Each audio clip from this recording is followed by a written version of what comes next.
ইতিমধ্যে এসে পৌঁছালাম কৃষ্ণনগর জংশনে। ট্রেন এখন দেরি আছে, তবে কলকাতা ফেরা এখনও দেরি আছে।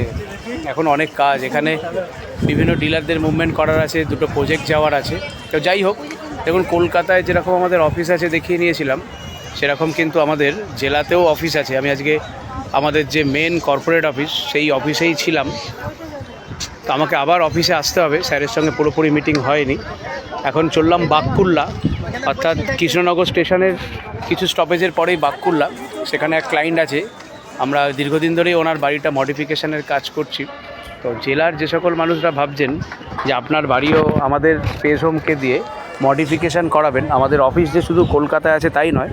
আজকে আমি দেখিয়ে নিলাম যে আমাদের কৃষ্ণনগরের মতো জায়গাতেও জেলাতে বিশাল বড় অফিস।